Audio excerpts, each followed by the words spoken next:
एक ग्रह कुंडली में लग्न स्थान पर बैठे हो और एक अष्टम भाव में बैठे हो, तो कहते हैं वह इंसान सुंदरता रहेगा। किसी के पति के स्थान पर या पत्नी के स्थान पर चंद्रमा बैठा हो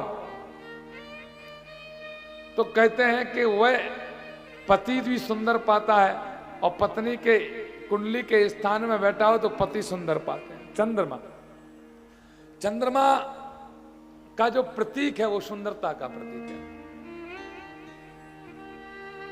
और चंद्रमा शीतलता देती है। कहते हैं किसी के छोटे बेटे को गर्मी चढ़ गई हो,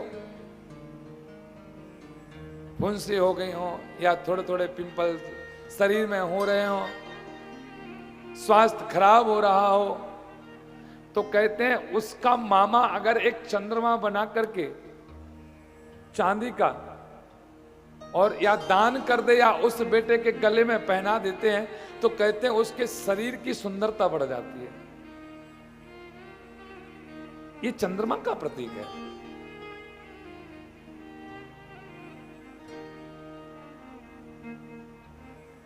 या चंद्रमा को दान कर दे चांदी में, लेकिन क्योंकि चंद्रमा सफेद है। आप रात्रि में देखते होंगे तभी तो थोड़ा सा उजेला होता है, जब वो आकार में दिखते हैं ना तो उनका रंग सफेद दिखता है। तो चांदी चावल में रख करके उनको दान देना चाहिए, या आटा हो या कपड़ा हो, वस्त्र या कोई भी अन्न हो तो वह व्हाइट होना चाहिए, सफेद होना चाहिए। गेहूं जब तक पिसता नहीं है, जब तक वह गेहूं का रंग व्हाइट सफेद नहीं होता, और पिस जाने के बाद वह व्हाइट होता है, सफेद होता है। तो चंद्रमा को जिसने भी धारण किया उसको सुंदरता मिली। इसलिए और इस संसार में हर इंसान सुंदर बनना चाहता है। आप सुंदर बनना चाहते हो तो बन जाइए, लेकिन आपको चंद्रमा का आपको जब करना पड़ेगा तब करना पड़ेगा। चंद्रमा का प्रतीक, हम चंद्रमा नहीं पहन पाए तो मोती पहन लीजिए। मोती भी चंद्रमा का काम करता है। 15 साल के ऊपर के लोगों के लिए मोती 7.5 रत्ती होना चाहिए, इससे कम नहीं होना चाहिए, उससे ऊपर ही होना चाहिए। कहते हैं ना, चांद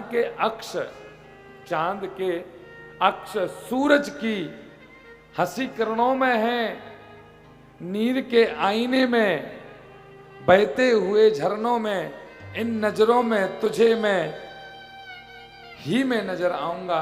आप जब चंद्रमा का धारण करोगे तो आपको हर जगह मेरा भोले, मेरा शिव नजर आएगा। आप उसको प्रेम से धारण करो, और आगे चल करके श्री महामुनि जी कहते हैं कि भगवान कि कल सुंदर 12 ज्योतिर्लिंग का हम लोगों ने श्रवण किया, और 12 ज्योतिर्लिंग सुनने के बाद कहते हैं कि जो लोग 12 ज्योतिर्लिंग नहीं जा पाए, या आज के समय में बिन पैसे से कोई कहीं तीर्थ पर जा नहीं सकता, तो अपने घर पर वह 12 ज्योतिर्लिंग एक मिट्टी के शिवलिंग पार्थिव को बनाए। श्रावण माह में या शिवरात्रि के दिन, या श्रावण के जो एक शिवरात्रि का या नाग पंचमी का दिन आता है, श्रावण माह में भी एक शिवरात्रि का सोमवार आता है, हम लोग उसको शिवरात्रि कहते हैं। उस दिन 12 ज्योतिर्लिंग बना करके, उन 12 ज्योतिर्लिंगों का नाम दे करके, और जो भक्त उनकी परिक्रमा लगाते हैं तो कहते हैं ऐसा भाव आता है कि उनको 12 ज्योतिर्लिंग का दर्शन करने का फल मिलता है। लेकिन उन लोगों के लिए जिनके पास में धन नहीं है जाने के लिए, वैसे कर लो आपको भी फल मिलेगा, आपके पास सब कुछ है, लेकिन बोले पैसा बच जाएगा, कौन वहां पर जाए। ये जो मन से पूजा करना चाहते हैं, ये उनके लिए है। और देखिए, एक भाव और बड़ा सुंदर है कि जब भी हम सुबह उठें या श्रावण के सोमवार के दिन कहते हैं कि हमारे लिए एक काम करना चाहिए कि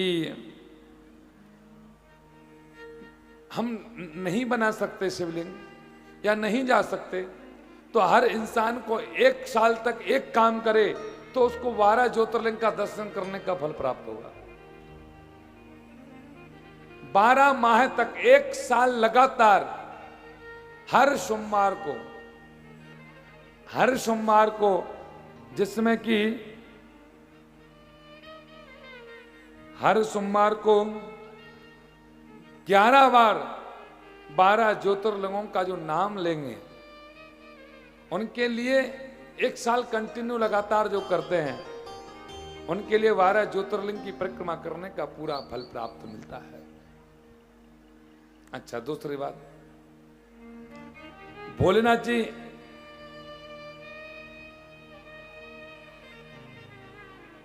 अपने ऊपर चंद्रमा को धारण किए हैं। भगवान का सबसे प्रिय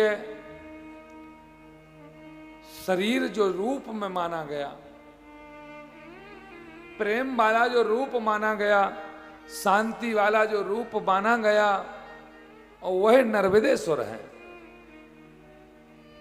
अच्छा, पता है, हर रानी, हर गंगा का, हर नदियों का रंग अलग अलग है और स्वभाव भी अलग अलग है, लेकिन नर्मदा जी का जो स्वभाव है वो शीतल है, ठंडा है। नर्मदा मैया गर्म नहीं है, ठंडी है, पर यमुना मैया गर्म है, तेज है। गंगा मैया ठंडी है, पर सरस्वती मां नॉर्मल है, ना ठंडी है ना गर्म है। आप जब भी इन नदियों के पास में जाएं, आप जब भी वृंदावन जाएं, जमुना जी का आप स्पर्श करेंगे, चाहे सुबह सुबह स्पर्श करना, तो जमुना जी का जल आपको हमेशा हल्का सा गर्म मिलेगा, हमेशा गर्म मिलेगा। और आप भरी गर्मी के, आप अप्रैल के माह में आप